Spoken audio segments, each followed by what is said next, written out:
Intelligence Forum for Academics. So today we have some exciting lineup. The keynote event today will be the panel discussion on the role of academia in navigating general AI. So I would like to call upon our distinguished panelists, Ms. Sachini Herath, the head of AI Solutions, Dialog Axiata PLC, to the podium, to the stage. Then Professor Chalinda Benaragama from the Department of Crop Science, Faculty of Agriculture. Sir. Then we have Professor Sakuntala Yatigamaneka from the Department of Education, Faculty of Arts, and also Faculty of Science. And we have Dr. Asita Bandaranayaka, the CTO of Learn and the head of the Department of Computer Engineering, Faculty of Engineering. And we have our expert convener today, Professor Roshan G. Ragil, the CEO of the Learn and Department of Computer Engineering, Faculty of Engineering. So we will first have our panel discussion.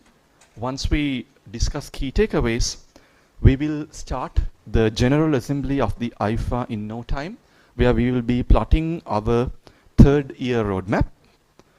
And I have to remind you, do not forget the group photo we are going to take, and we will have some time for social networking, gathering, snacks and drinks.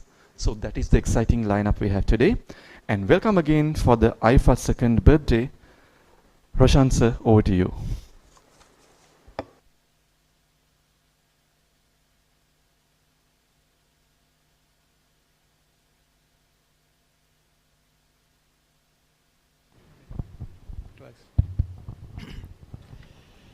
Right. Thank you, Kapila, and good afternoon, everyone. It's a pleasure to be here, and we are finished. Actually, we finished 2 years of this forum last month, and we thought we'll regroup and look at what we have been doing and what we can do as we go forward. And therefore, we had titled this discussion today as reflecting, realigning, and reigniting. So we see some ignition issues over time for 2 years now, and we see how we can take it forward. So to start the program, which we are going to run for about 1.5 hours, we'll start with this small short panel discussion on the topic of the role of academia in navigating Gen AI or generative AI. So that is in fact have been the main theme of this forum, but we'll take a step back and talk to different experts to set the stage. And the main item for today is in fact, although Kapila said this is the main item, actually the main item for today is the second part of it. The second part where we wanted to hear from all of you and plan what we want to do for the next year. What is expected now that we had some experience, we had some understanding how these things work and not work, particularly from a pedagogical angle, not just from a technological angle. Right, so we all are academics, and we are talking about how these things are impacting, particularly generative AI is impacting the academic setup. So to do this discussion with me today, we have, like I already introduced, we have an eminent panel, and starting from, we thought we'll also bring someone from the industry to listen to what they think about education and AI or generative AI. So we have Sachini Herath from Dialog, or in formerly Dialog Axiata private PLC, and she is now heading the AI solutions team at Dialog. So we wanted to know, in fact, when I talk to industry experts, both within technology and outside, their complaint is always that we are not making the right people, right? So we are not making what they want. It's always been the complaint. And so now that we are talking about AI, we are talking about education, so we'll listen to their perspective. I had a small chat with Sachini, and what she was saying is, no, you are making okay. So let's see, right? So now that she is here, she can't say otherwise, right? And then we have Prof. Chalinda Benaragama, not a new face, someone who has been in staff education and staff development for a very long time, and I think one of the best educators. So he obviously is coming from the agriculture background, but at the same time education. So mostly we are talking about education in general, but I thought we'll bring people from different aspects of the different fields, and therefore have different perspective.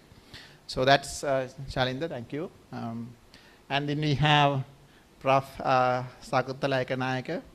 So she is again, like Kapila was saying, playing multiple roles from multiple faculties and multiple departments.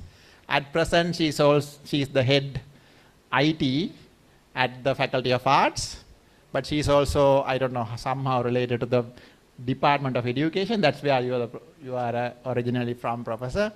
And she has some science background, so that's something different and special, and that combination. So she has been doing, in fact, like she is doing a lot of staff development, school related. In fact, I'm also working with her on educating principals on how technology works, and also these days we are also doing how AI, generative AI works. It's one of the most transformative journey I'm having with that program with school principals. We have met about 500 principals, and it's a different world.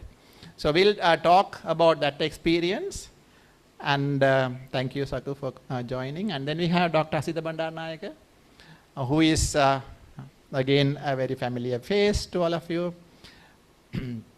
So Asitha is now, as introduced, CTO, Lanka Education Research Network, and presently the head computer engineering at this university. At the same time, Asitha is again someone who have been doing a large amount of capacity development, staff development center engagement. Even these days, the staff development center's main, the ICT education part is handled mostly by him. So has a lot of experience, and also someone who to the country and education bringing a lot of money from outside to do a lot of training programs. So in fact, this week, the AI Skills Week that we are running, several different activities over the week. We have finished 3 days. This is the 4th event we are doing. All that is funded by Asitha's grants. So the money man, and plus a lot of other experience. So that's the team we have here. And let me start with the first question to the panel. I'll start from Saku. Right. So the general question I have is, in your experience, what generative AI has changed? It seems like you are putting a lot of effort and trying to make a big difference. You have been doing particularly things like school teacher education and students. You have been doing a lot, but now with generative AI, what has changed? And yeah, your share. Yeah, good question, Roshan. I think first of all, I would say how I changed because of Gen AI. I feel like that all the components, the things that I'm doing have been evolving with AI, generative AI basically.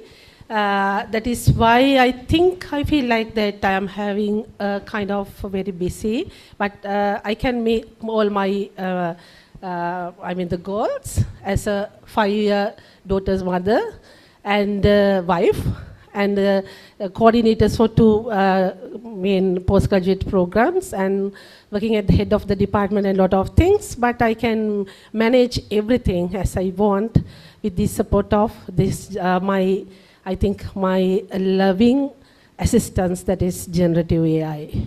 So that is from my side.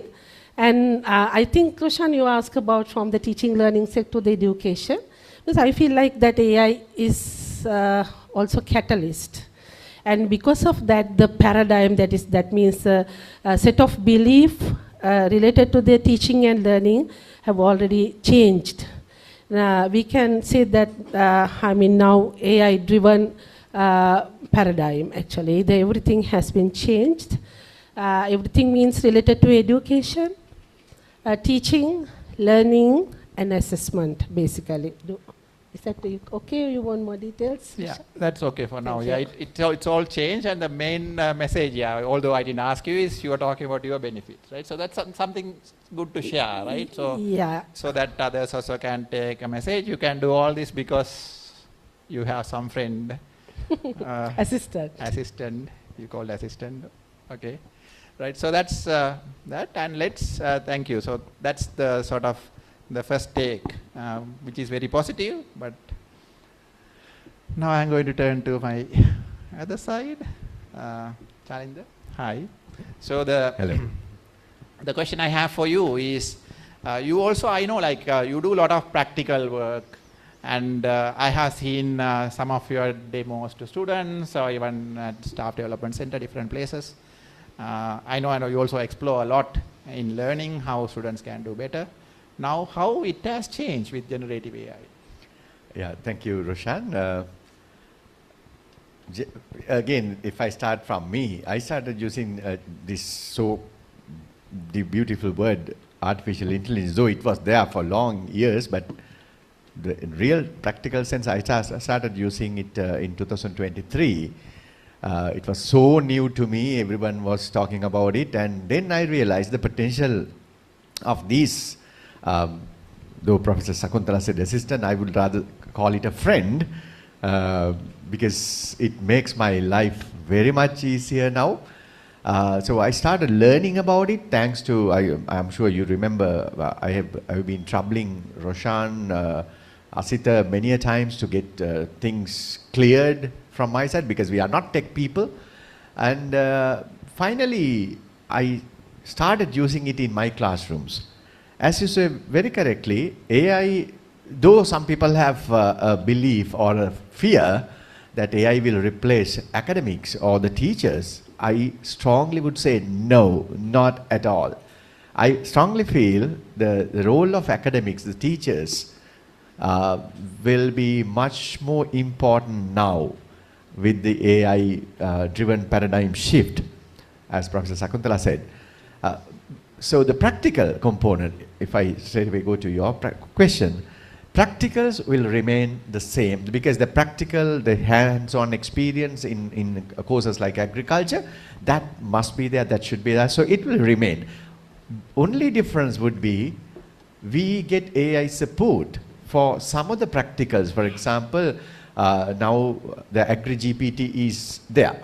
It's really nice. I always introduce, I talk about it with the students, AgriGPT as a separate LLM, and at the same time, last year, just this year, ChatGPT embedded one AgriGPT into ChatGPT.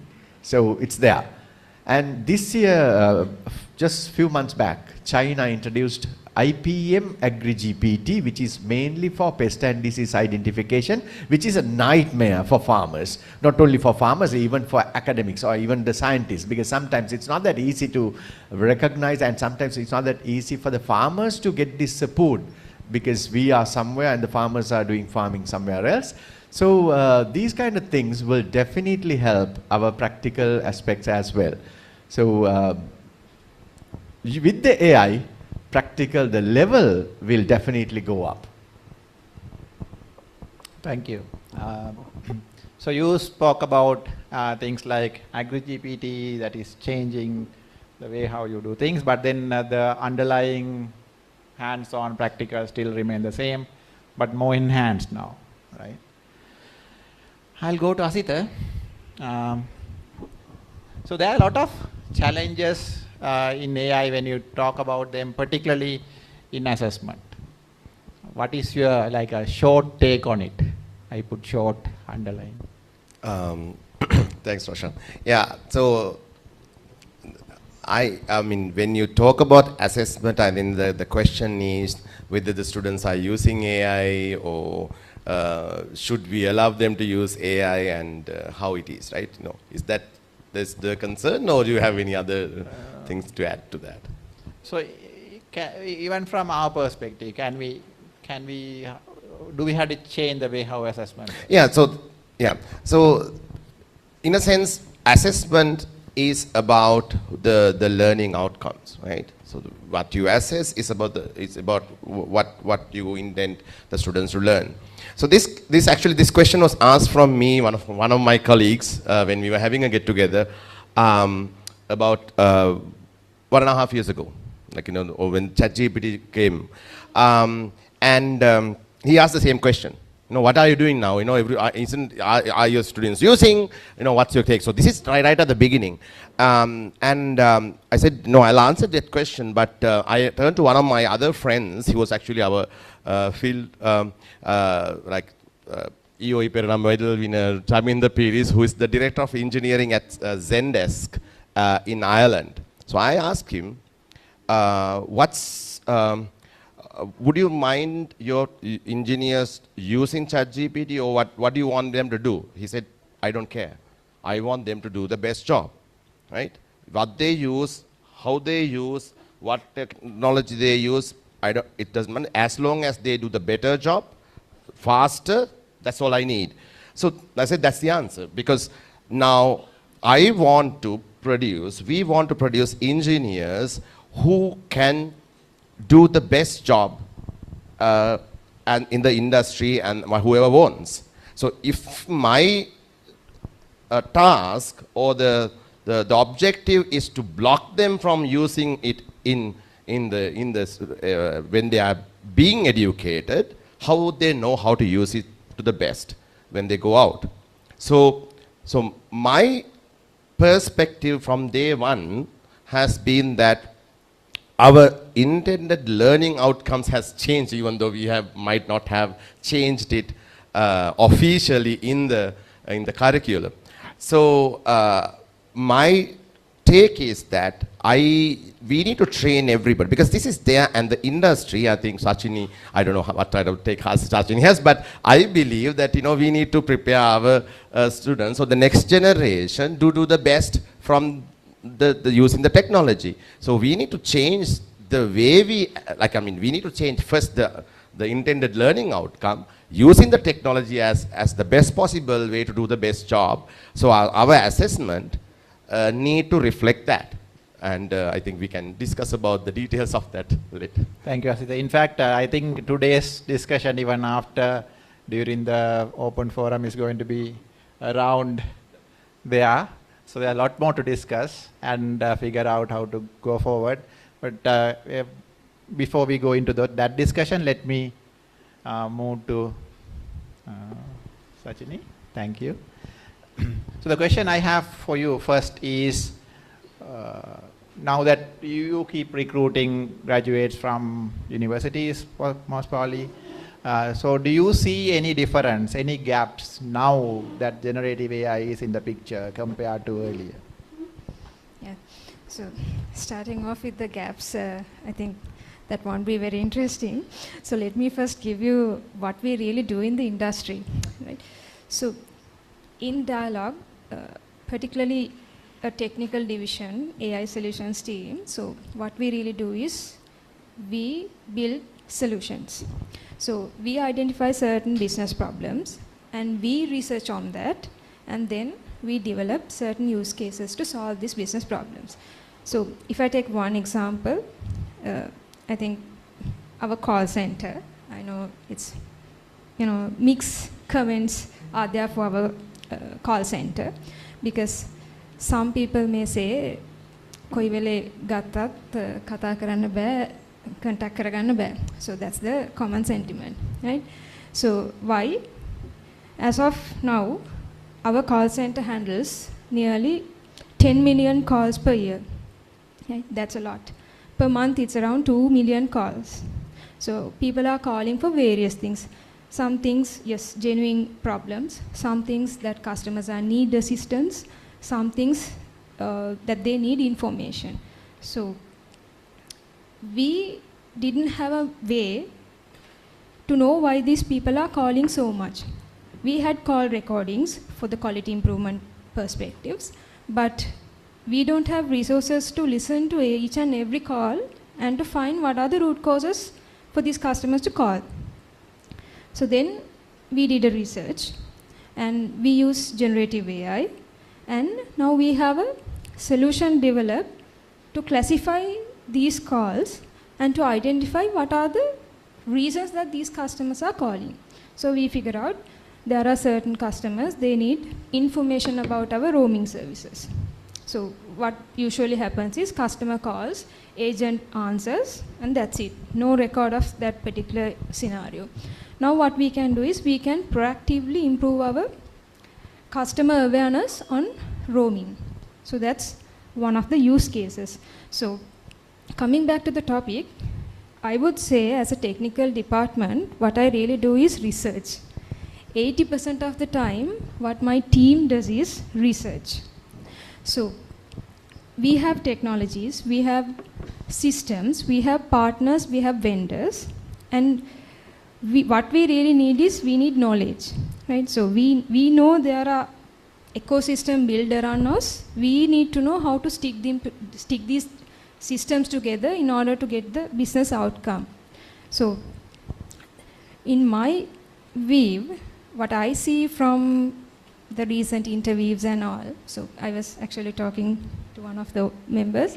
So I had 3 vacancies recently, and when I advertised that, I had around 80 plus CVs, right? All are data scientists and AI engineers coming from various universities, local universities, foreign universities, both. So, and I had vacancies before also, before generative AI also. And when we advertise, still we got like 40 to 50 amount of CVs, and we have this placement examination.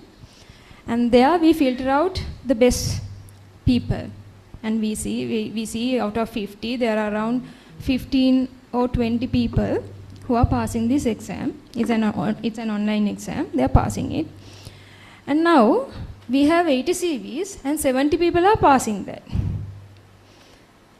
Because it's generative AI. So they are tempting to use generative AI just to pass that examination. So what I see is they are losing out best chances to show who they are to us. Right? So we know, we have methods to detect AI, Gen AI and all. Right? So we know these people are using generative AI for this, but they are very talented people, but they are losing their chances, right? So that's from the recruitment angle. But when it comes to broader view of industry, so what I just explained was the technical aspect. Say we have marketing divisions, we have finance, we have supply chain management, we have engineering, we have risk management. So there are a lot of portfolios, right?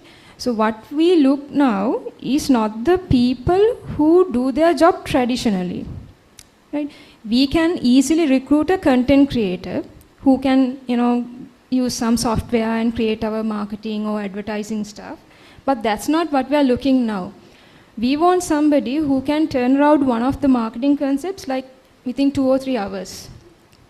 That's where the industry is. So similarly, all our marketing, advertising, even supply chain management, all these areas are now being advanced, and people are using generative AI to make their life easier, as our panelists explained. So it's similar in the industry. So now coming back to the gap.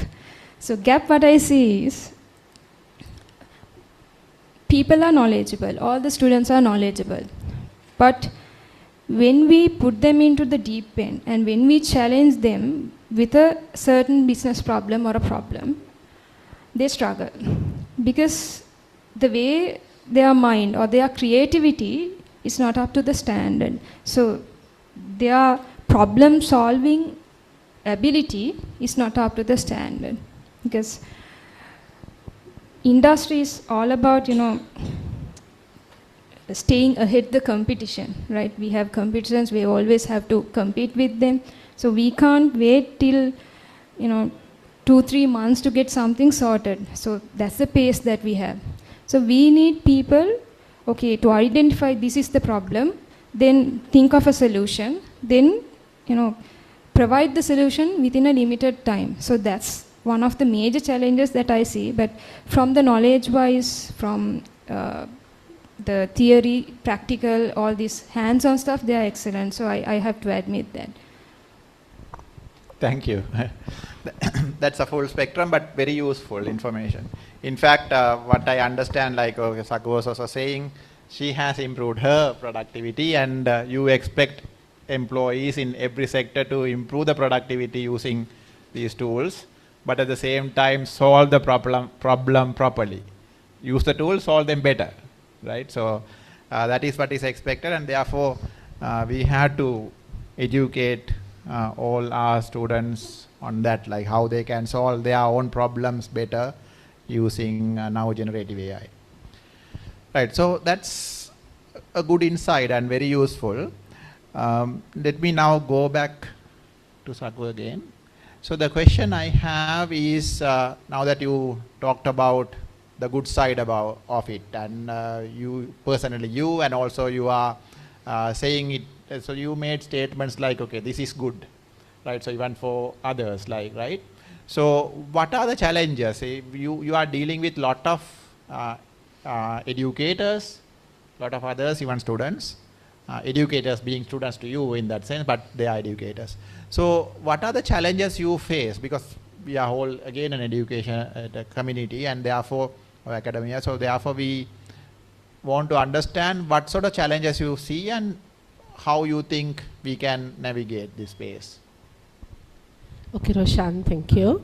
Actually, first of all, I think I need to thank how I found my lovely assistants. I need to thank Professor Roshan and Dr. Asita and all other AI experts in the university and this forum especially for all the initiatives that those things led me to, learn about Gen AI and use those things appropriately in the things in my life.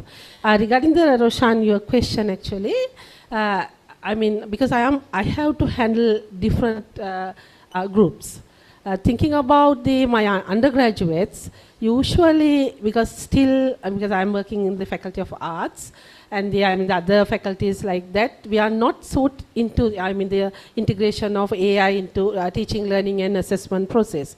So because of that, actually I haven't, I'm not trying, most of, all the ways to use generative AI in teaching, learning and assessment purposes, but sometimes I use, but the thing is, even though, because I am using this thing, sometimes it may be badly impact for the others because everybody is not still in that awareness. So because of that is the one challenge actually regarding the undergraduate teaching but regarding the students, they all, know at least that they have a kind of basic awareness, and also I know that everybody is using AI by now. I can confidently say that. But with the postgraduate student, I am using AI. For an example, now I'm not a knowledge provided to others, but instead of that, I have already changed my teaching way to the postgraduate students. Most of the time, inquiry-driven process or the approach I am using, because I am always give them a question, and then I ask them to use Gen AI, any of the tools. and then you can find the answer and then present it, and then we can discuss and things like that. It was very successful. The engagement and everything, what do you call the active engagement, active participation.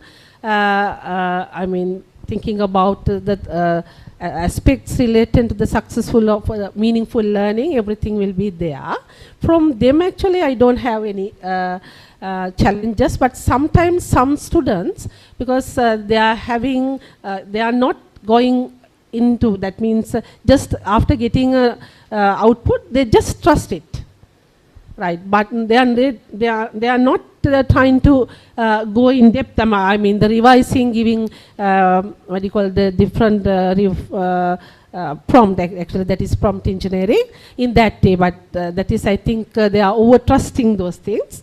But the other thing, main thing is some students, they are lacking. I mean, it's very common thing. They are having the devices too, and the internet issues and things like that. That is the other challenge. And attitudinally, actually, they all are very positive. So that is the very good thing. When you introduce one of the, even ChatGPT, they all, I can't teach everything, but just mention about this thing. So they are going to in depth, and they learn lot of things. And sometimes I am that's a good opportunity for me to learn from them. And regarding the teachers and the especially these days we are conducting ICT sessions for principals, and actually it's very easy to working with them. Earlier, before starting, very first thing, we try to enhance their competency related to ICT, and then Roshan also one of the resource persons, and then we take them to how to integrate AI into make their principles and the leadership and their duties to make the efficient and things like that. So I haven't found any of the principals by now, nearly 500. They were participated in the training sessions, but none of them mentioned the negative things related to Gen AI. They all wanted to learn more and use them and explore more about the different generative AI tools, and also to teach their staff members, academic and non-academic, in the schools. And also they love to, if they can, appropriately, if we can take this to the student as well, to give them a meaningful learning experience. So from there, actually, I haven't had any challenges, but as I mentioned earlier, the device problems and connectivity issues, yeah, those things they have, but I think those are not, very strong negative things. Roshan, that is my view. Thank you. Thank you, Sakul. In fact, things like the connectivity and infrastructure, big players, corporate should provide some support. I think they are doing, and they have to do more. I even have some examples. During COVID, we had again similar issues, and even companies like Dialog came forward and provided some support to education. So that has to go forward as a country to go forward on in terms of connectivity and also devices. And yeah, so the one other point you mentioned is across the awareness, how good, what is generative AI good for and what it is not, right? So that is a challenge, and the programs that you are doing, I hope, are useful for everyone, and to come out of that. Let me now ask Shalinda sir, you. The question is, how can make student to use generative AI tools more critically, not being lazy, right? So in fact, like what Sachini said, is they being okay, they are talented, they know they are, and then they are being lazy. That's why they are not trying to show their capability. What can we do about it? Yes, my take on this is, as an academic who has been working with the students with AI tools for almost like 1.5 years up to now, Yes, it's a very natural thing that the students tend to feel like, okay, it's very easy, so we don't have to think seriously too much. This happens if we go with the traditional teaching ways. For example, if you give a question as an assignment, take-home assignment, students will definitely use these LLMs and come up with the answers, and they become lazy. Definitely, you cannot stop that, for sure. But what I usually do is, for long years, I never give take-home assignments for students. All my assignments are in class. So I started using AI with the students with their mobile phones in the class for those kind of work. And at the very beginning, one of the challenges I had was their English competency because of the prompts. So I felt it, and then I promoted the students to take online courses on prompt engineering, like MOOC courses, especially from Coursera. Not that I'm promoting Coursera here, but very easy to use courses, easy guides are there. And some of the students told me, sir, we followed these courses and now it's very easy for us. So rather than seeing lazy students, I started seeing very enthusiastic, developed students with some extra support to them. That's what I felt. If we also give the questions, okay, if the task, whatever the thing that they come up with easily with ChatGPT or whatever the LLM, I'm sure they will also find the easy way out. So I think there's a huge responsibility lying on the hands of the academic staff member to decide whether to make the students lazy or whether to take the students to a different level with these AI tools. So the biggest challenge I felt was the language issue, because some students started using the own language, the Sinhala or Tamil, but I saw the outputs are very different at very different levels. Though the students type in Sinhala and ask in the answer in English, still I'm sure the LLMs have a lot of work to do in training the LLMs. And at the same time, I always discuss with the students, almost in every class, I promote AI, but at the same time, I tell them ethical use of AI. Because I'm a strong believer in the future, those who use AI wisely for the betterment will thrive. But those who use AI for easy way out, definitely they will go down. I believe this gap will be very much bigger in the future. So, of course, there are whatever, even without AIs, there are free riders in the society.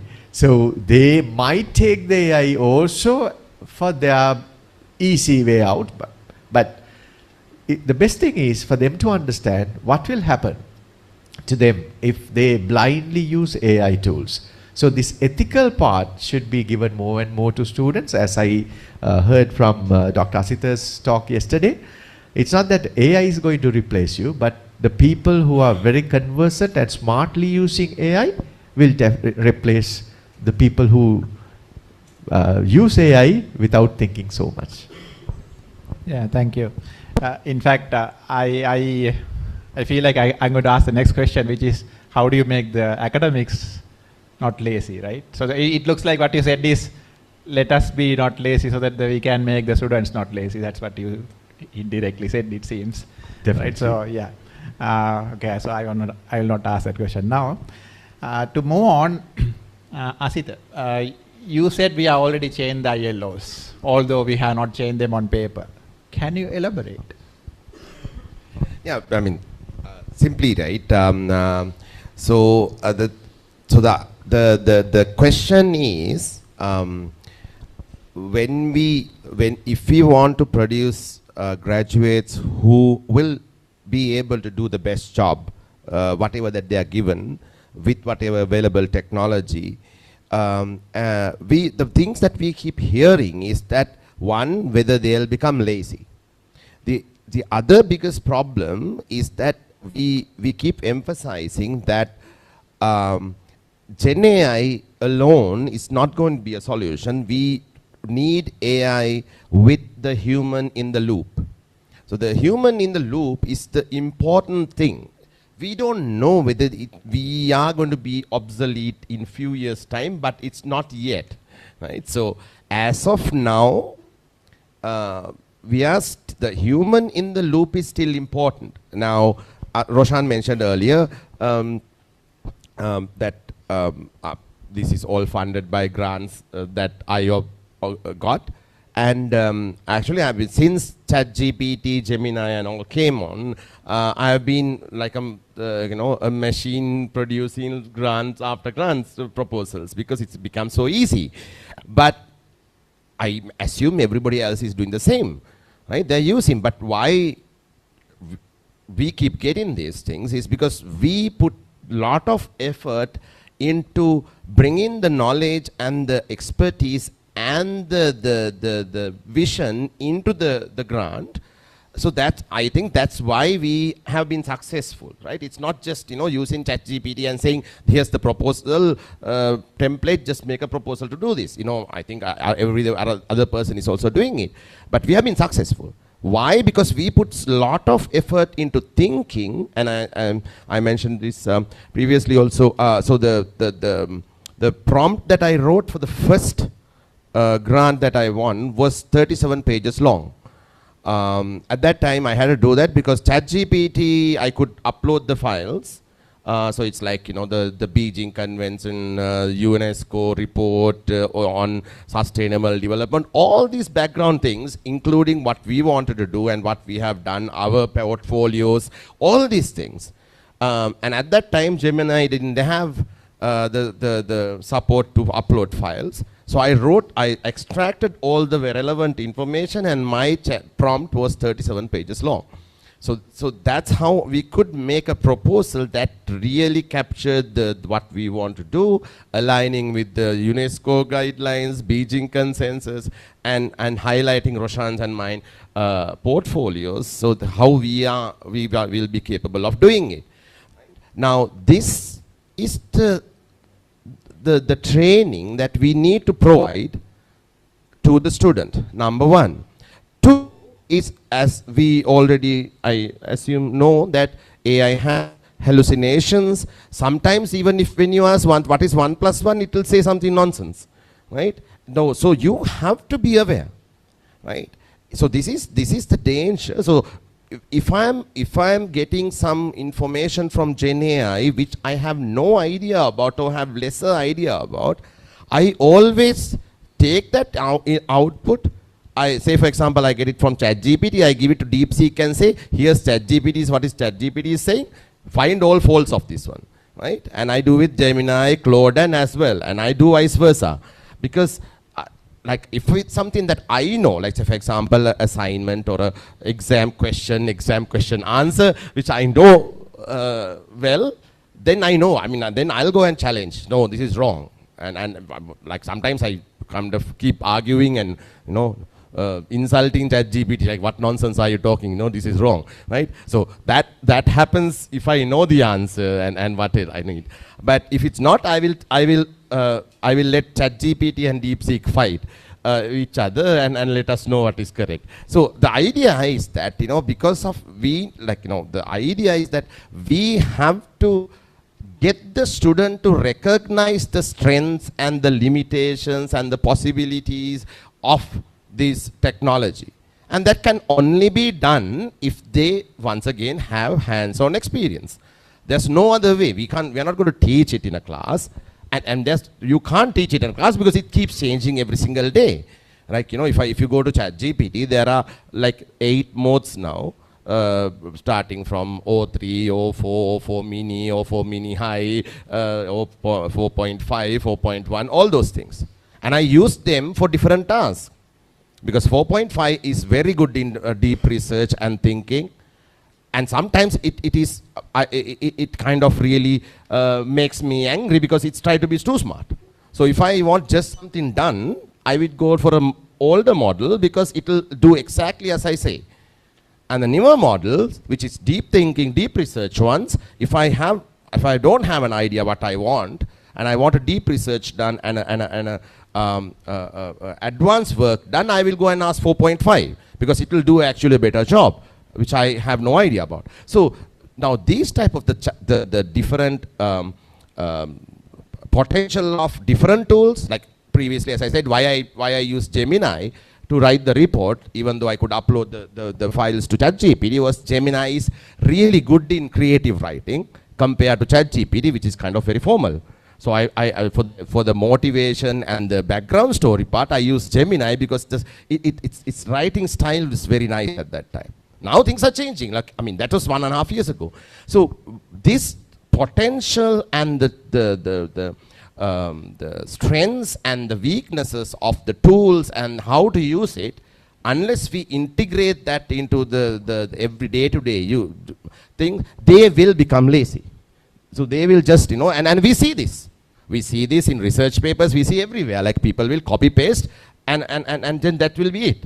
But if we can get the students to analytically and consciously use this, promote it to be used properly to produce higher quality output, I think we can go that distance. So that's where we need to change the outcome, because my experience basically is that we can now demand higher quality outcome from students because they have this technology in their fingertips. So we should be demanding higher quality output, but we also should support them to learn how to use the technology to produce that. Thank you, Asita. In fact, like that resonates very similar ideas. So you are coming from a class, how you are doing it, and Asita is taking it, this is what you had to do overall, right? That's the whole message, yes. In the interest of time, although I have a lot more to ask, but let me go to Sachini. And I had 2 questions. One, I'm curious, what are you doing with these 70 plus people who are now performing better? That's one. And totally a different question coming from, I think, Saku. I was talking about this local LLMs, language issues. I know like Dialog is trying something in that line. So those 2 questions. One is a curious question from me, other one is general, So as I mentioned, we have 70 plus CVs or 80 plus CVs, but we have only 3 vacancies. So we are living in a world where everything is going to be very shortened and tightened, and people are spending less on their needs. So as an industry, we also thrive and from the cost perspective. So no, there will be no 70 or 80 recruitments for sure. So only 3, right? So what we can really do is we just can give the opportunity for the best people. That's that's natural. So in fact, like the detail is how do you, because you said earlier it used to be 40 people who are 15 doing better. Yeah. Now on paper it's like 70 doing better, right? What do you do? Yeah, so definitely we have to change our methods. So being, first thing what we did was we made it physical, because that's one of the easiest things to do. And then we changed our assessment paper. So it was previously done manually, and now we use generative AI to be creative, and we developed the paper using AI. And now it's mostly a case study in a printed paper where they have to write the answer. It's like the very traditional old method, but very effective. So that's how we change the method, and now we are hoping in future this 70 will drop back to 15 or 20 again. So there's no other way for us, honestly. So the second question, localization of LLM. So local LLM, so I think our doc mentioned that there's a big problem with the language and the language gap. So I totally agree with that, because from the students, from the recruitments that I am seeing, so they have a huge language problem. So when we are talking to them in their own language, or Sinhalese or Tamil, they tend to be open than speaking in English during interviews especially. So similarly, when they are working, they know how to code. They understand the codes and they are good with codes. But when we ask them to present what we have done, they struggle. So we see this language gap for sure. So honestly, we are not investing time or energy on making their language better. But as an organization, we are primarily on English language, so they are adjusting to the environment and they are gradually learning industrial experience, and we are getting the industrial experience and they are learning the industrial English and the methodologies, the processes. So I think that side they are covered. So LLMs, when it comes to LLMs, what I see is, yes, we use ChatGPT API from the OpenAI for our internal purposes. We are not directly using ChatGPT. So there we have English, and now it's supported Sinhalese and Tamil also. But I haven't seen anybody using Sinhalese or Tamil for their office work, but they use it for their, for their personal work, right? Localization is something very broad, because I will go to the country's context in this case, because as we discussed in the morning, India having like 160 or something odd languages, and they have been able to cater 23 languages, and they have LLMs for 23 languages, and their target is to cover all these 160 plus languages. Every single person in the country should be included in their generative AI journey. So they don't want to be exclusive, they want to be inclusive. Similarly, Indonesia, they also have multiple languages, and I think somewhere in South Africa, it's around 700 something languages. They have their own initiatives to cater these requirements. But for us, where are we? So our biggest challenge is we can't localize our large language models because we don't have sufficient data.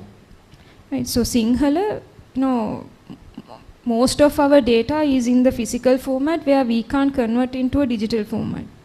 So we don't have enough data. Then even Tamil, our Tamil is pretty much different to Indian Tamil. When you take to Jaffna and Kalpiti, again there's a slight difference. So these are the biggest challenges that we have when we are training in a local or a localized language. And one key point that I have noticed is, yes, we are pretty much using all generative AI tools that we have, but all this content is global context. I would say one example. So if I prompt it to get an image of our Candy Perahara, original image of Candy Perahara happened in, say, 1915 or something.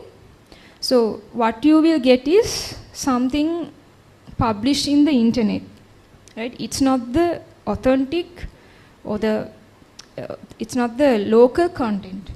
But I think somewhere in Sri Dalda Maligawa digital library, there is an original image of it in the digital library. But we never get this information from local languages because our LLMs are not localized. We are just using something done by OpenAI or Gemini, DeepSeek or somebody. So those are the challenges. So I think from the country perspective, which is required to see, can we really localize our content? So if our history student who is studying history, and if he is seeking support for history, can we really provide our history? Not something or some content in the internet. Can we get it from a book directly?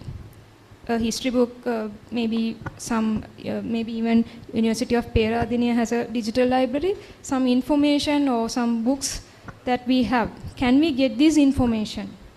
So I think localization is very important, but again, it's very challenging primarily because we don't have data. Second, it's very costly training our own GPTs.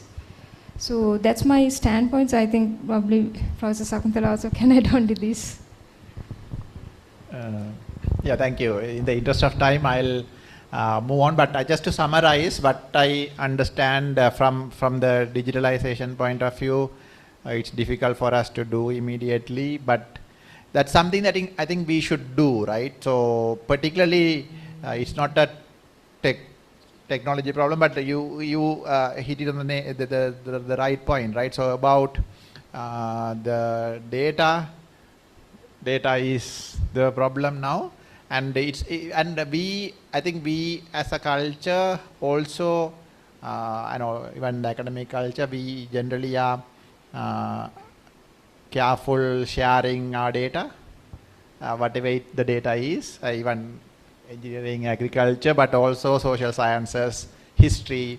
So maybe we should start figuring out a way to share data and identify how we can put that out there. Or in fact, like we had a plan on doing something in that line. So those who are interested in or those who are working in languages, social sciences, history, if you think that you can contribute, that's somewhere that I think even Dialogue is interested in such initiatives where we can get some partners, work together and build native language data, right? So that's something that is very important if you want to take this forward to the rural and everyone else, right? So that's, and also to adapt and do more in the space. So that's one. And the second one, the question I asked first, yeah, well, let's see how we take it forward. What Asita said and what you said, like what is practical now, what you are doing now, seems to be, yeah. So you decided, okay, let's stop everything and lock them and give them the exam, right? So that's, yeah, practically, yeah, we also had to look at practicalities and how you narrow down the 70 to 15. So let's open up, I think I'm just out of time, but open up one or two questions from the audience. In fact, like we are going to continue the discussions with you all, and therefore we can sort of close the panel and continue instead of keeping the panel that it's more formal. So I thought like we'll close the panel and we'll continue and share your experiences and how we are going to take this forward. But to the panel, do you have any specific questions? Any burning question that you want to ask? Yeah. Can.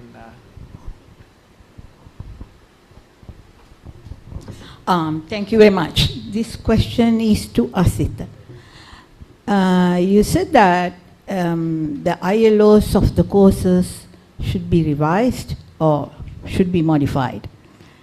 We know that curriculum revisions happen at least in our university every 5 years. Okay, because one batch has to go out with a curriculum. And therefore, we are able to change our ILOs only every 5 years officially. Now, as you say, the ILOs need to change. However, your profile at the top, your graduate profile, still needs to meet the need of the society. You don't change that. And you have a set of courses in the 4th year, 3rd year, 2nd year, 1st year, and you build up, right? Where do you hope to integrate the AI without changing the ILOs? Where? So, question is. The thing is, you have a profile, you have a graduate profile which you have defined and the Senate has passed. You're hoping to make that profile with your graduate, right? And for that, you have courses coming from the 1st, 2nd, 3rd, 4th year contributing towards the final PLOs with their ILOs, right? Now you say you want to change your ILOs and you have to do it in a kind of unofficial way so that we still meet like Sachini's demand for people with AI knowledge, but still having an engineering profile. You don't want an AI person coming out of your university. You want an engineer, but with AI, right? How do you do this? How do you integrate this? Okay, first of all, now the graduate profiles I think are flexible enough to accommodate whatever we are saying, because it says mostly that it should be capable of many meeting the things, yeah. demands of the Okay. industry and the country's growth and all that. Fine. And as you taught us in 2015 in the curriculum development workshop, right? Even though the major revisions happen every 5 years or 10 years or whenever, we are supposed to be continuously developing, updating the curriculum every single day. So that's basically what we are doing. And I think that is actually the right way to do it, because if you are to make a change in the curriculum, we need to test these things. So for example, Okay. I am at the moment I am testing different things. For example, I am letting students develop the questions and answers using ChatGPT. So I'm challenging them to come up with challenging enough questions which will be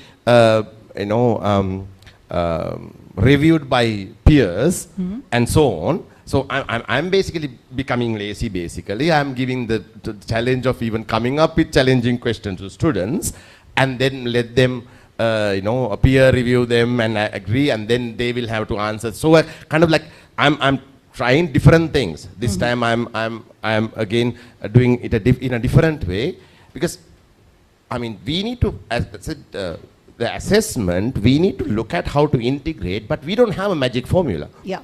Right? And it keeps evolving anyways. So not everything that we think will work is going to work, because we need to also see how the students will react to it. What are the things that we have not thought about? What are the gaps in that one? So I'm just trying different things every single day. Different things. Also being lazy, I'm putting more burden to the student-centered learning, which again you taught us. So making it more and more student-centered, Yeah. right? But trying out different things, because that way I hope that we'll be ready when the next major revision comes with what worked and what did not work, and what should be included in the major revision. Great. So, Thank you, Asita. Any other questions? Thank you, panel, for a very useful discussion. My question is the contribution of you to the university to have a policy or a guideline. I think it's a thing in need now, because Professor Benedagama talked about ethical use, and Asita talked about intelligent use, smart use. For all of that, we need that. So where are we on that? So the policy we prepared some times back is approved, but implementing it, policies, we have several policies in the university. So the policy is approved, but how do we implement it is right now left to the individuals. But the discussion is so that's something that we can discuss in the next open forum as well. How do we bring it to procedures, right? So SOPs, and how do you want to bring it to the procedures? So there are a lot of different views about it. In fact, like, should we put it into procedures and make everybody to follow the same sort of procedure? Right now it's left open.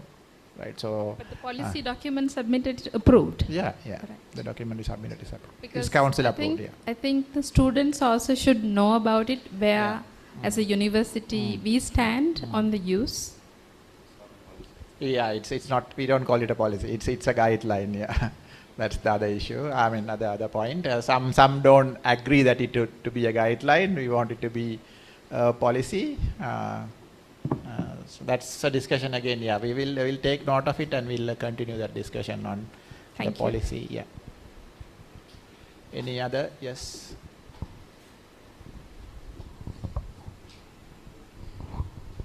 Now, For example, when students are preparing project proposals, some time back there are many mistakes we can see, and now unusually fine. Now, now in some foreign countries, some foreign universities, they put that document to a system using some software. I haven't used that software, but I have heard it. They can test what percentage is AI, and then they will reject the project proposal. So some kind of controlling is there in some universities, foreign universities. Are we also going to implement or adopt such things? Have we come to that stage? I mean, maybe we'll again take this question. It's not specifically, anybody want to give any word about it? I mean, I also can say, but now the panel. Yeah, I think the document that Professor Roshan and the team has prepared, it contains some suggestions for this kind of things. But to my knowledge, with the things that I did with the students in our faculty, in my faculty, yeah, the majority of the universities say they can trace the AI-generated contents, mainly using Turnitin.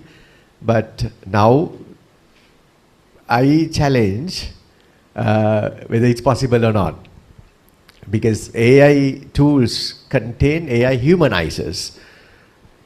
So I personally, this is my personal opinion, I don't mind how the students have prepared it, as long as they know what is there. So my take on this is, okay, I openly tell the students, okay, you can find information from anywhere on earth. It's like referring to books in 1950s.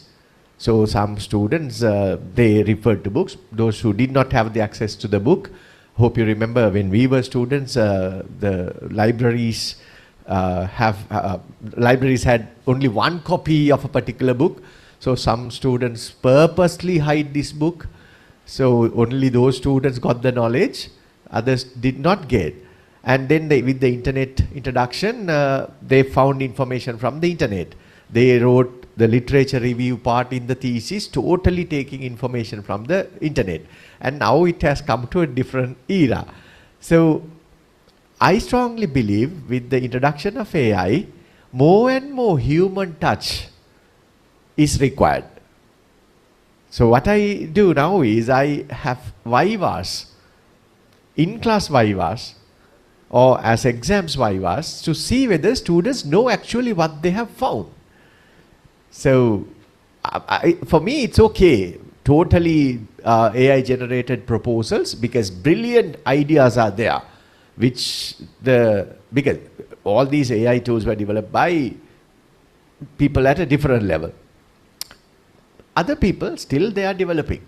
So they can learn something from those places, and if they know what is there, for example, I'm openly telling the students with the screen on, use the deep think option in DeepSeek, where it shows, okay, let me now take this, let me now consider this.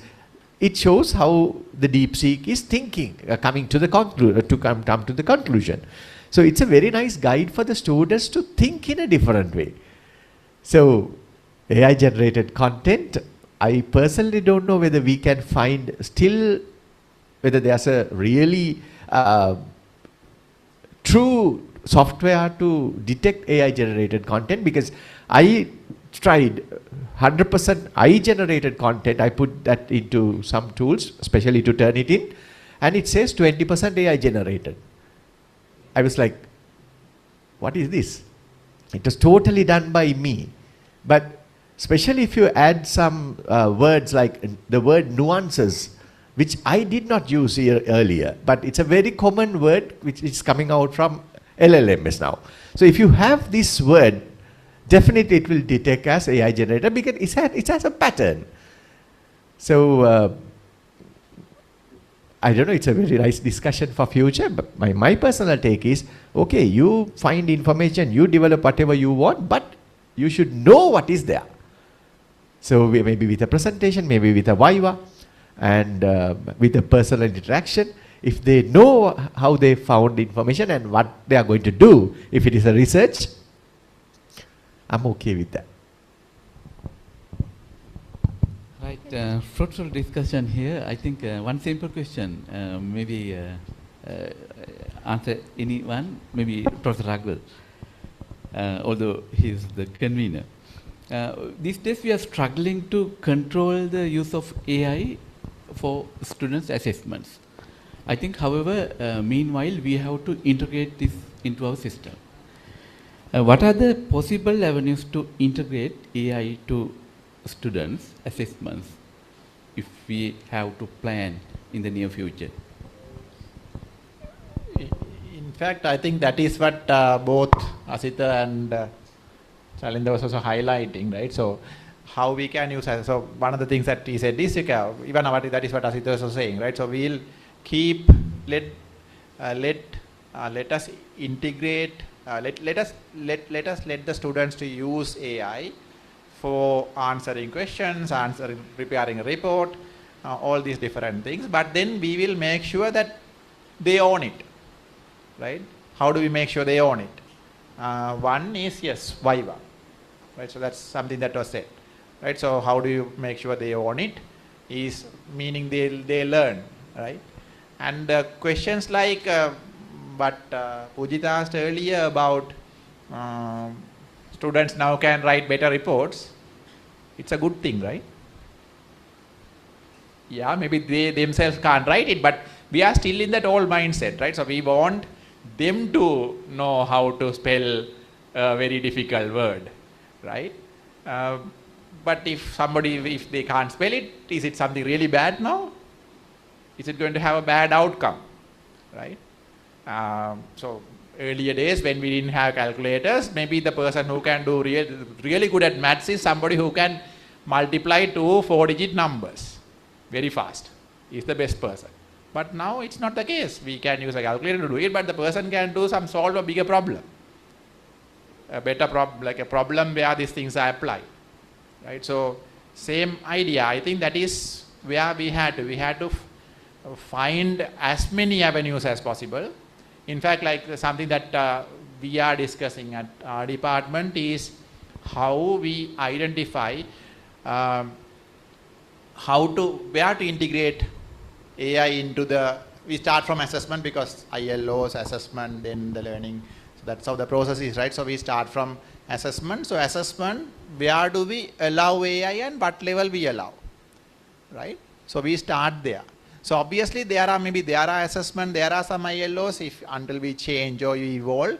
Even if we evolve, maybe there are some assessment where we won't the ILOs in the assessment where we want them to remember, we want them to add numbers, right? So some things we still want them to do, right? So situations like that maybe we had to control. Yes, don't use. Right? So even now that is what we are doing with calculators now. We don't let grade 1 kid to use calculator, but we are letting every student here on campus to use calculators. So if we make the learners to understand where to use and where not to use, it's not like we are completely saying no. We are saying yes, but in a gradual learning way with the pedagogy in, right? So industry wants it, right? So because ultimately they want outcome, fast outcome, exactly what I said. So we are, that is exactly what Asita is also saying, right? So industry want it, therefore let's use it. But then the concern all of us have is, can we let everybody to use it from day 1 until day 3 or 4 into 365? Or what level at different points? So if you look at other integration things like calculators, we haven't let the grade 1 kid to use calculators and the university kid student to use calculators. We have figured out how to do it. So I think we had to, it's still in the infancy, we are still trying to figure out, but we have to decide how to gradually let them use so that they can become experts, they can become good. So what I see is in that process, yes, there are places where we had to stop them using also. There are places in the learning process where we should not let them use it. And there are places, obviously, when they go out, they have to use it. Right? So, but you don't have to start from day one. That is what I think. That is actually over the lot of discussions I had with so many different people. Right now what I'm thinking is, okay, day one, no. But day one, okay, it's not like we can simply say day one, no. Day one, certain things, no. Day one, certain things, maybe yes. So we have to have that conversation and figure out how to make learners go through this process so that they'll use it ethically, they'll use it responsibly, they know how to check. All these has to be part of it. So we don't have that formula yet clearly put out, right? So that is the challenge. And hopefully a proper procedure will highlight these aspects. By the way, about the question for the policy or the guideline, I just got a message from the director CQA. She says she'll share it with everybody. Right, so yeah. So with the other guidelines we can include.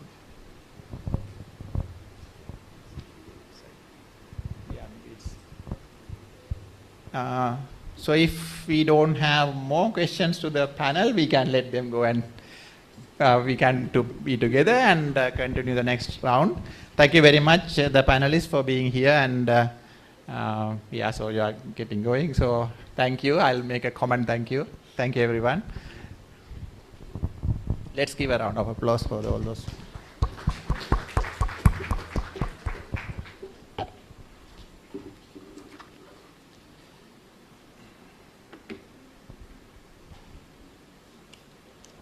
See, in fact, I didn't find somebody else to do the second part, so I'll facilitate the second part, right? In fact, I again prepared a lot of material for the second part, but it looks like we already have the material, right? So, I mean, based on what you already have discussed and the question that has come out. So, what we wanted to look at is two things for now, for the next year. One, in terms of what we want to do. What we want to do so that we can be better by the end of next year in terms of teaching, learning, assessment, whatever we are doing. So it looks like one is, okay, we look at the policy so that we make everyone aware that we are positive about it, so the university is positive about what is happening, right? So that's one. And the second one is to do this activity or whatever we want to do for the next year. Can we find volunteers, people who can take this forward, right? So those are the two items between us and the snacks. Yeah, so those are the two items I wanted to discuss. So the first item is what do you want to do? What do we have to do? Not want to, have to do, right? It's in a stage like that. What do we have to do? So that, I mean, if you have more items, you can add as well. This is what I see, right?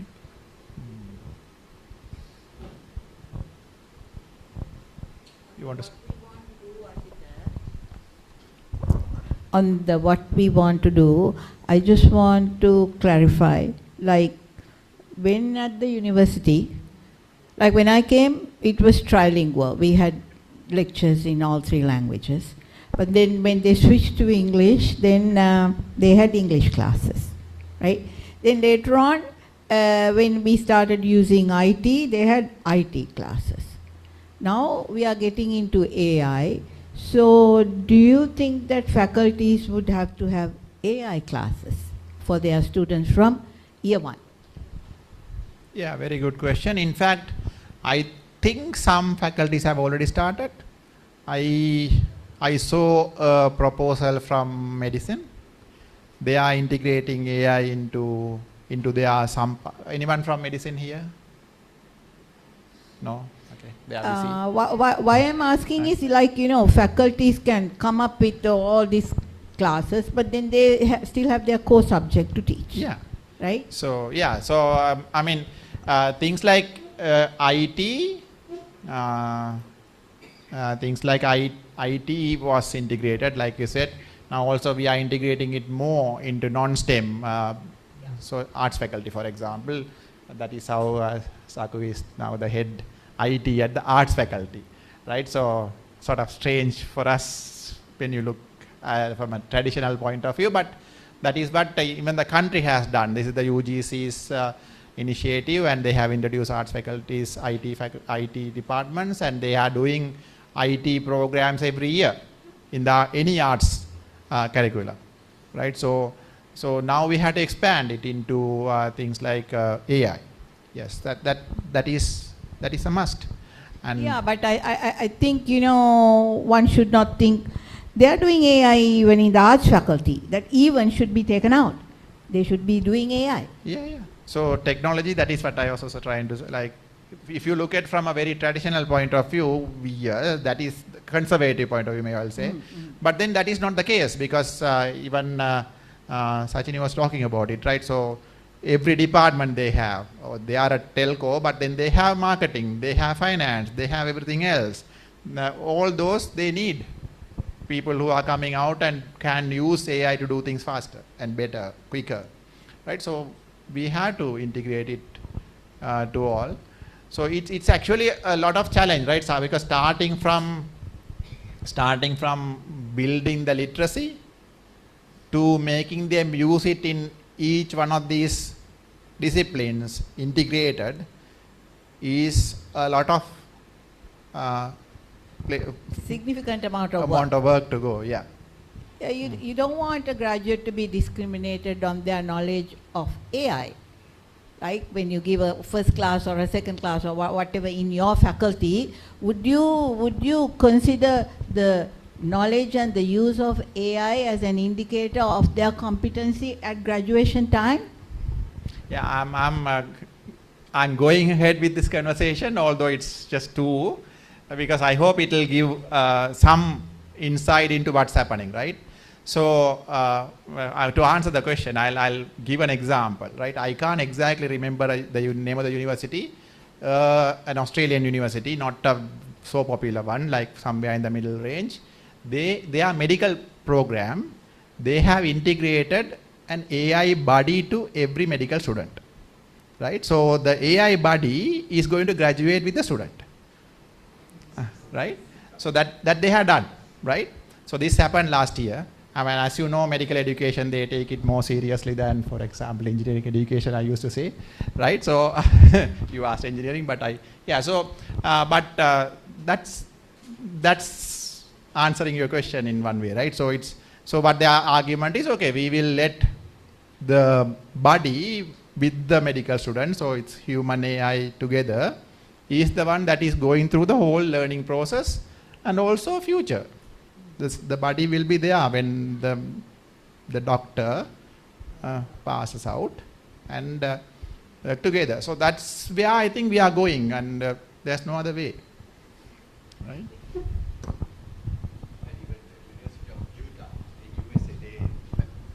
Made it mandatory to use AI few months back. It was a university decision. At that level, they have taken decision. It's mandatory to everyone to use AI.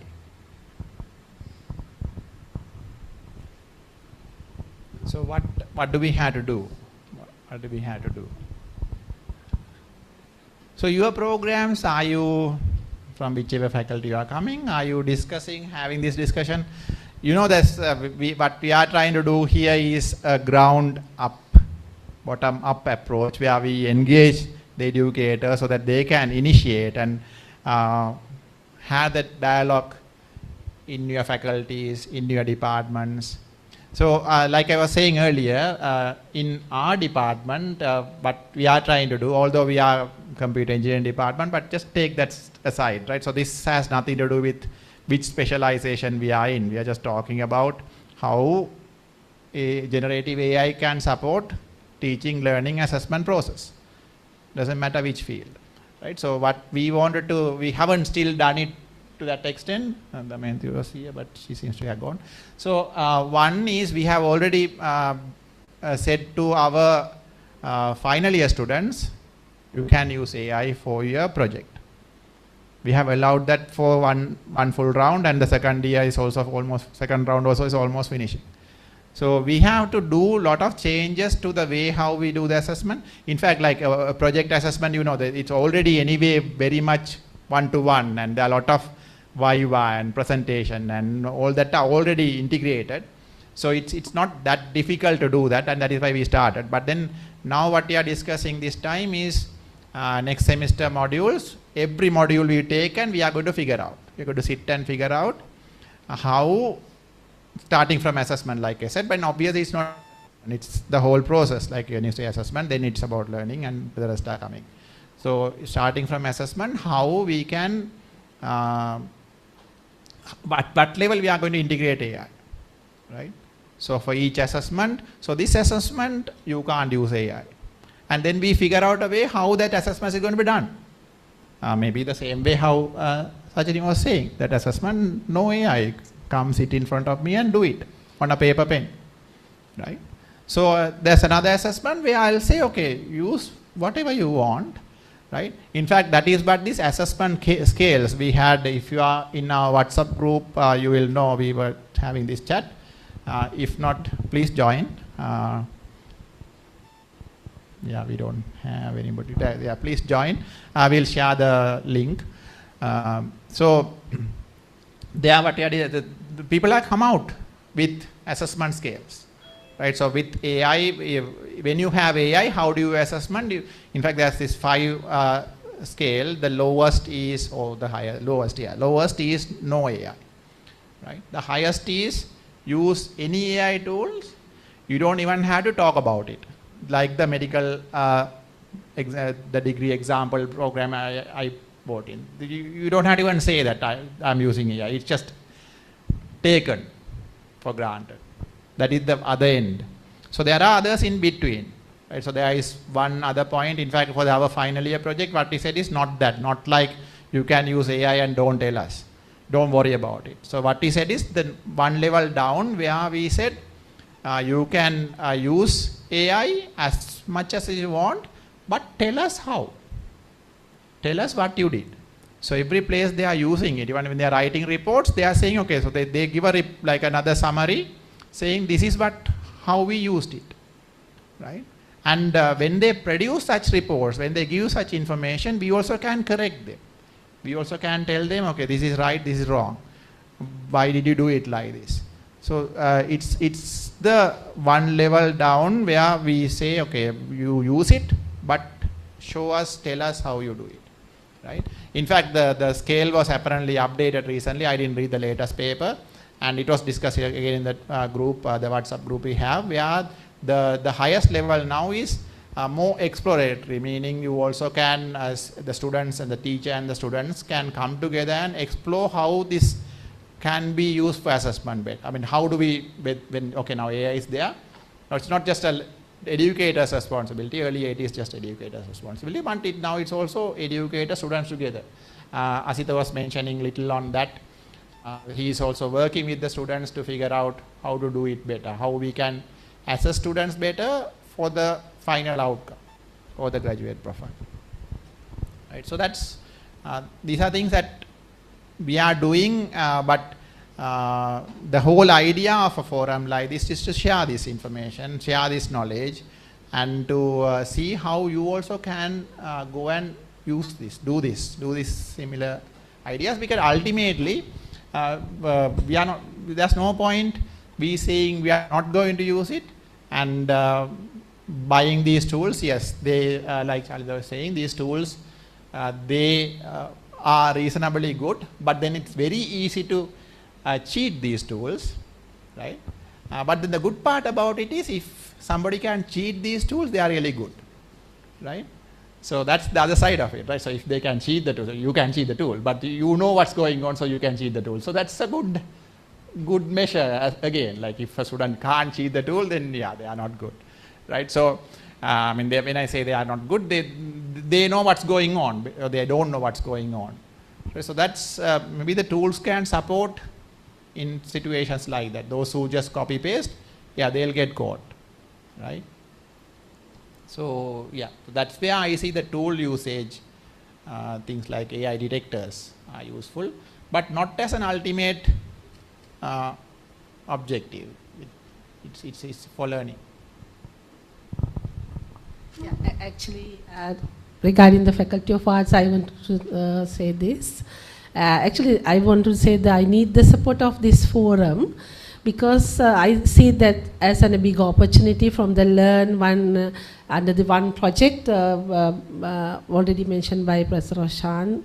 And then our third year and fourth year students, they are going to be, they got the opportunity to participate in a course, online course. So they will be definitely learn about the tools and the ethical and responsible use of AI tools in learning process and the teaching, and for their future, when we are doing jobs and all.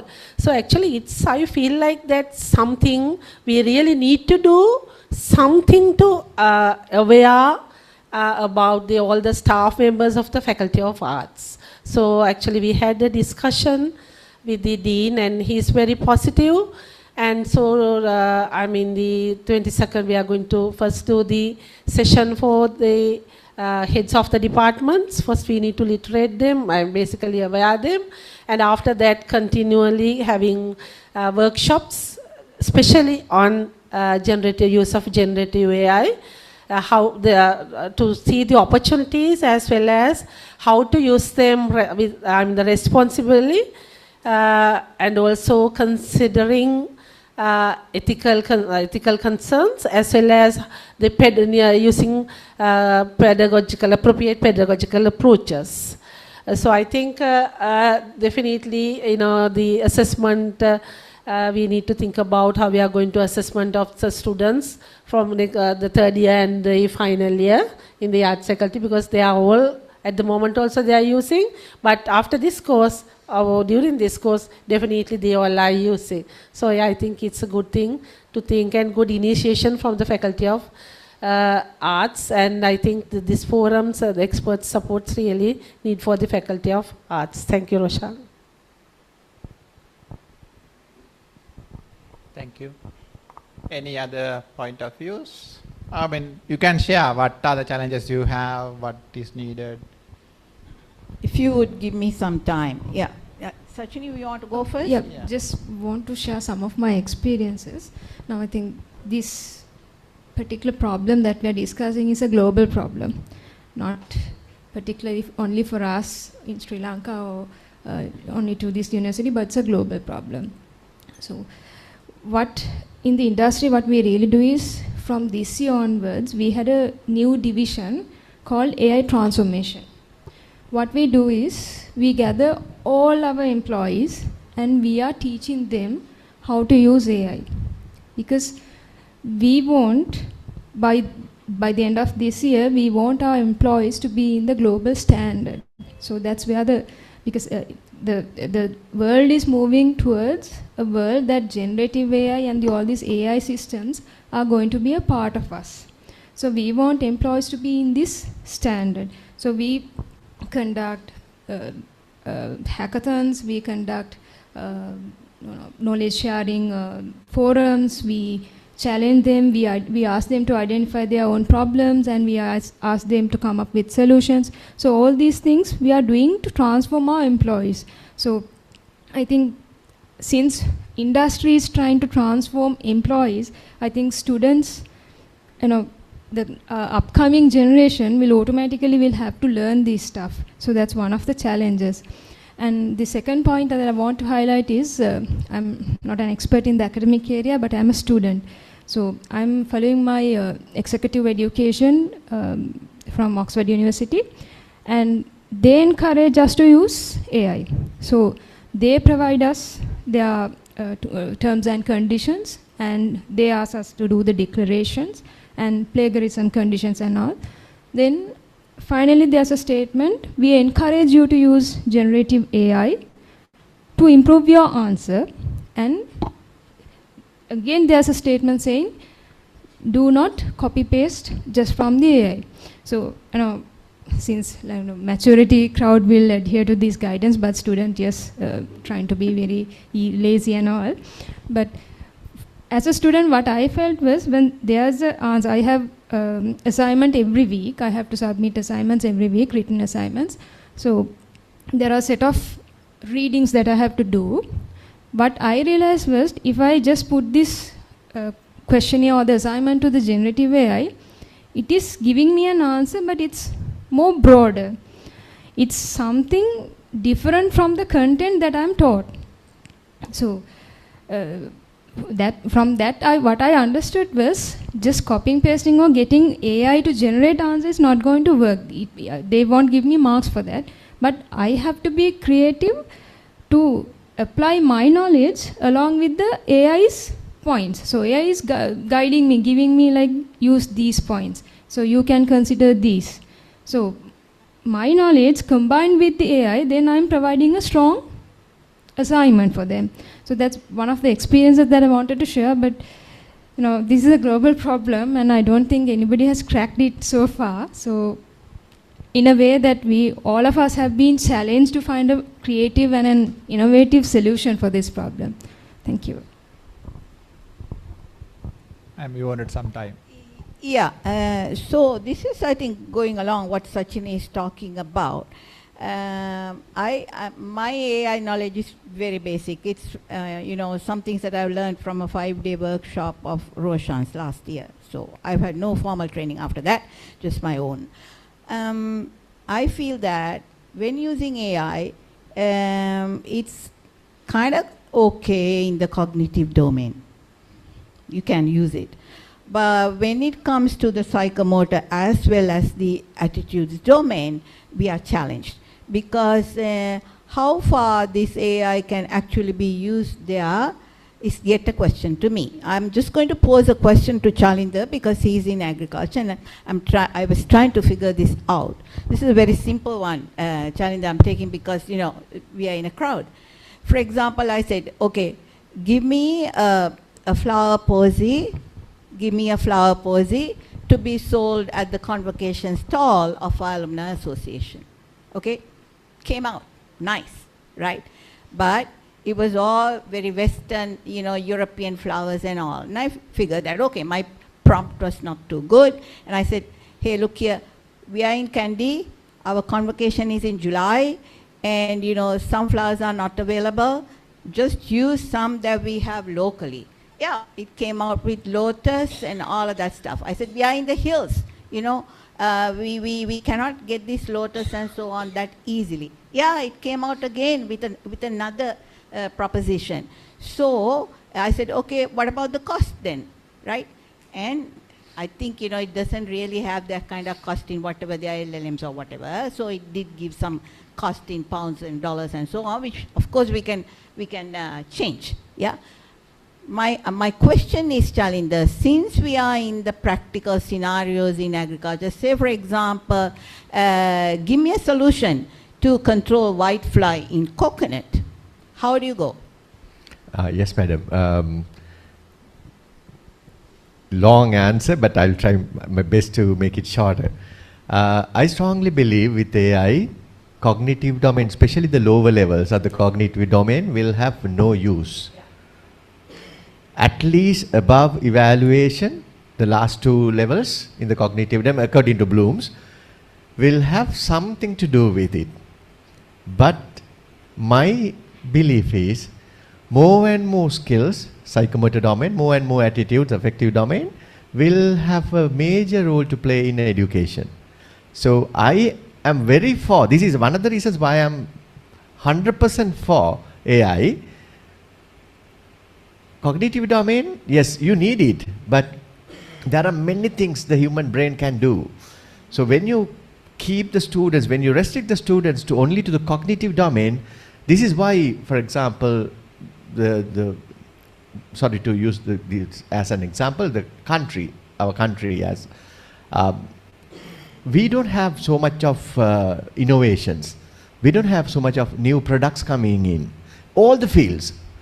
Not just agriculture, all the fields in Sri Lanka, because our education is strictly focused on cognitive domain. From grade 1 until the graduation. So I see a green light here to move into more and more psychomotor domain, the skills, and more into attitudes. Forgetting the cognitive, not forgetting, but let the AI do whatever the work where the human brain did earlier, remembering, understanding, no use now. Let the AI do it, and let's come up with something special. And to answer this identification of a pest or something, this is where I also see a big improvement for agriculturists. As I said in the panel discussion, now AI can detect all these things. From the identification up the solution, AI has the power. For example, the one that came up with a group of Chinese scientists, IPM AgriGPT, amazing tool. You can do wonders with it. I'm sure Sri Lankan farmers will not be able to use it because it's in English. Originally it was in Chinese, but now they have developed the English version as well. So yeah, agriculture will go to a totally different level for sure. I hope those, I see a lot of younger crowd, you had a small SDC interaction, and I hope you understood what's going on. Do you want to tone it down, or is it's good at the right level? Yeah. So Yeah, sorry about that, Roshan. Yeah, so yeah, that was at a more, pedagogical terminology we were using, but what was that, we have practicals, and always they say we need to improve on the attitudes of our students. So we were just trying to see how AI could be used in those domains also. And as Chalinda says, it's kind of, coming up. It's yet a challenge, but I think if it can play a bigger role, so much to our advantage. Yes. So you guys need to try, or AIFA needs to look more into those domains in the next year to come, because I think we are hovering around the cognitive domain quite a bit now. thank you. By the way, so that's the QR code for the group. Those who are not in the group, you can scan and join. Yeah. Thanks. You asked about what we should do, what the forum should do. So maybe one of the things as an educator, what I see is that one of the main problems when it comes to AI use with students is it comes to assessments, right? So assessments is our main worry, not about students learning with AI tools, but when we give them assessments. And this is a transitionary period where some of the educators are resisting AI, some are just learning, some are at a very high level, some still give written assessments, take-home assessments, even I do that, and some are doing face-to-face, right? So in that case, it will be very confusing for the educator. How should I manage large classes, for example, right? I give take-home assignments. So how do I manage with large classes? I can't do face-to-face thing. These may be very basic questions, but very pertinent and very practical problems. And if this forum can address those problems with use cases, or this worked in this particular case, and one of the things you said, at the beginning, let it be known to the students that this is the level of AI usage that they're allowed to, in this class, this is what they use. And even in this assignment itself, this is the level, right? So if the forum can come up with specific guidance for and use cases, how this works, because even like one of you said, it's a global problem, right? We see some universities in the US are going back to pen and paper, face-to-face. Maybe that's the way, I don't know. But we need to show cases where even with AI tools, even with take-home assignments, there are ways that we can do. Because one of the issues I see is educators overcompensate, right? Now, for example, we think students are very AI, proficient, and we try to give them more challenging problems, or we assume that they will learn this very quickly. And later we realize that they have not even got the basics of the issue, right? So we have changed all our teaching, assuming that students are AI proficient, while they are not at that level at all. So we overcompensate. So this danger is there. Some will totally reject it and say, we want written assignments, 80% marks, forget continue. So before that happens, I would like this forum to come up with certain examples, use cases to alleviate that fear or reduce that fear that educators would have. Thank you. Can I add something to this Chanaka's idea? Yeah, it's very true.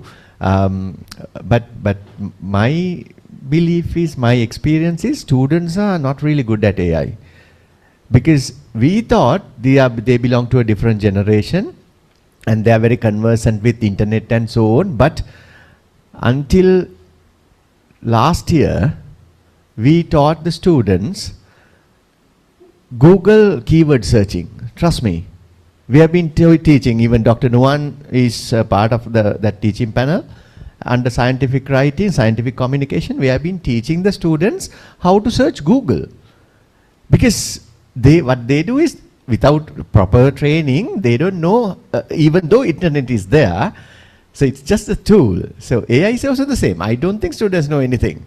So it's our responsibility to guide them, to teach them, to support them, to use it in a better way, so that they will improve, they will reach a different level.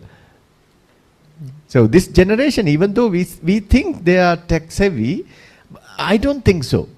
Maybe they are really good at going up and down on Facebook. This is not a discrimination, this is not a negative comment on this generation, but this is not the technical know-how that we are expecting as academics from them. So maybe they are really good at some other stuff. Maybe they are really good at opening up a new Gmail account or something of that nature, but the techniques or technology for academic purposes, I'm sure we need to guide them. Yeah, that's true. And also, we are dealing with a different generation, right? So, but for us is deep and important, and learning is different to the next generation. So maybe we also had to think about it. I agree with all what you said, but I'm adding on top of it. What I see is the new generation, or the next, whatever you call it, Gen Z. The generation is mostly very quick to learn, quick to forget, quick to do things, right? So it's very different to our way of learning, our way of doing things. So it's a more difficult problem, but yeah, we are in a transition, like you also said. So we had to navigate it, and it's a good. I think it's a good idea that if we can have a way of collecting use cases, right? And then obviously, so ideally, I think what you asked, ideally what has to happen is these use cases has to go into some even templates, right? So and then into the FADPCs, ADPCs, and get them approved, and that is actually what I was also thinking. Things like the learning, the lesson plans, or even course plans, all those has to include this into the process, right? So that is actually the practice what I'm trying. Thank you. You may, if you, yeah. So that is what I think, like we should integrate it into the whole platform, where we can also say, I mean, if you don't want to use AI in this one, that's okay. You can mark yes or no, right? So whether you do, now we have different type of assessments. We might have to have few more columns to add how they are going to be, which level of AI integration is in it, and those can become more formal, and then it's sort of mandatory, and everybody is part of it. But like you are also saying, yes, use cases, even for digital transformation, technology integration, we had to have a lot of use cases to show, okay, this works in here, large classes, small classes, when challenge, there was the Director SDC, we have been talking about it in and out. How do we manage large classes in online and small classes in this place and so on. So yeah, it's use cases are really a good idea, I think. Yeah, we should take that forward. Yeah, so we will close. Any last words? Yes. Yeah. If it's not complicated enough, I want to make it more complicated actually. So the thing is, so what I have noticed in the questions, so we hear these two things. Some universities have said it's compulsory and everybody should be doing it, while some universities are banning it, saying no, and so on. And we see this one, and it's just the surface. If you look at the questions that are being asked, or the concerns, it always comes down to, as you know, Dr. Pujita said, it's like they are writing and it's they are writing better than, right? So one of the questions that I've been asking for a long time now is that how important is writing? Like, because the thing is, we are in an education system that was formalized about 200 years ago, but been there for the centuries or millennia. But the formalized education came up with written dissemination of knowledge through writing. But if you go back to, say for example, Socrates, right? He lamented writing. He said writing is going to be the end of the knowledge of humans. If you go to, it's in its documentation, it's like his discussion with Friedus.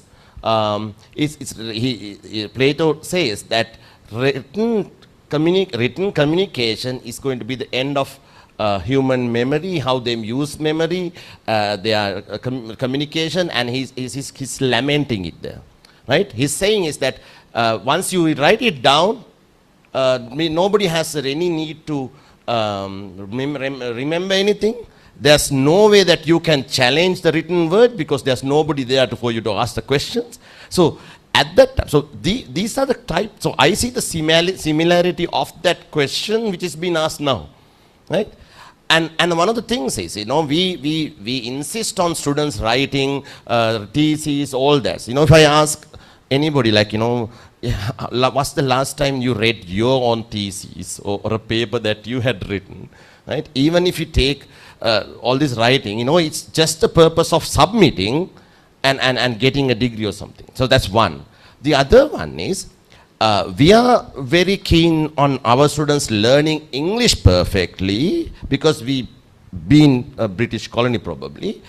Chinese do not, right? And they work on their own languages and they actually do better. That's one. But if you look at the current generation, and we see this one, you know, they are getting their information from YouTube and videos and not even audio anymore. So, but we insist on our dissemination on the knowledge in writing, and we are lamenting that because of using this technology, they are losing the touch to writing, right? Now they are, right? I mean, I'm not saying it's needed, not, and I think we need to start that dialogue also. How important is writing? Because so my question has been, how important that it is, like a good engineer has to be a good writer. For them to have good writing skills, it's added bonus. But a good writing is not going to make a good engineer, right? But we insist on them being good writers. Then they get best marks and they get the best awards and all those things just because they are good in. That's what happened to me also, because I was good in writing. My handwriting is also good. So I got good results mainly because I could write nicely with nice handwriting. And I'm 100% sure about it, right? My first class is because of that. My first year results is because of that. 100%. Because I could write nicely. And that does not make me a good engineer. Right? So we have to question that. I'm saying, I'm not like This is just a question, right? I'm not saying get rioting out of it. But we need to think about, because the transition has already happened, which is accentuated by Gen AI and AI. But we need to understand that the education as it was, knowledge dissemination as it was, is changed forever. And it's not going to go back, right? This media, this technology is here to stay. It's not going to go back to the times of printing press or the Socrates. We are going forward. Now, if we insist on, no, our good old days, this is what we did, so everybody else, the new generation should be doing, then it's what we're going to have is that, what Chalin said earlier, he said, academics are not going to be replaced by AI. No, if we keep on insisting that the new generation work the way that we worked 30 years ago or 50 years ago, they are going to replace us with AI. 100% guaranteed. Because there's no point, right? Because their future, their life, their present and their future is not represented by us. So we'll be replaced by them. They will say, okay, why? We don't care. We don't want to listen to you because you are just saying, you want us to go back to how you were 50 years ago.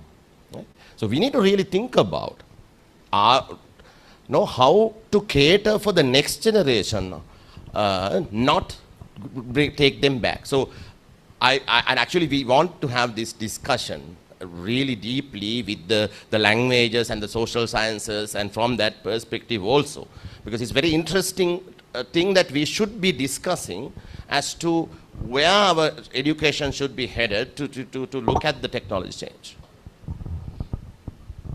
Thank you, Esther. That's a good dose, and maybe we should, any other burning question? If not, we'll wind up for today. One, we have found some discussion points, so we'll summarize it and come up with a plan based on those. And the next one is to identify some volunteers to run these things, that we see a lot of young crowd here. And right now there are only 3 or 4 people who are organizing, getting this done. Please let me know, message me in the group or outside, and those who are interested in engaging, and say for example now use cases, right? So who can take the lead to collect them, right? So work with others to collect them. And this assessment issue, so who is going to come up with some, maybe a template, or like even how it can be integrated into, because we all are doing curriculum development and whatnot. So like the next round of curriculum development, can we have an improved template where AI is integrated, or things like that. We want people, after we identify the task, we want people to take them forward and help the forum to make it happen, right? So that's something that I want, and therefore anyone who is interested, please let us know. Let me know actually, and I'll put you together with others, the teams together, and we can work on that. So that's the major 2 parts I wanted to do today, and I think we got some insight and what we wanted to take it forward. So before we wind up and go for the snacks, thank you very much for all of you to be here and spending your time. And by the way, so anyone online, do you have any questions to ask? I think there are only a few. Sorry that I completely ignored you so far. President Ragil, Ruanta here online. Can you hear me? Yes. Sir, I would like to suggest that if you're developing course content and templates, so you will have my fullest cooperation from the CQA side.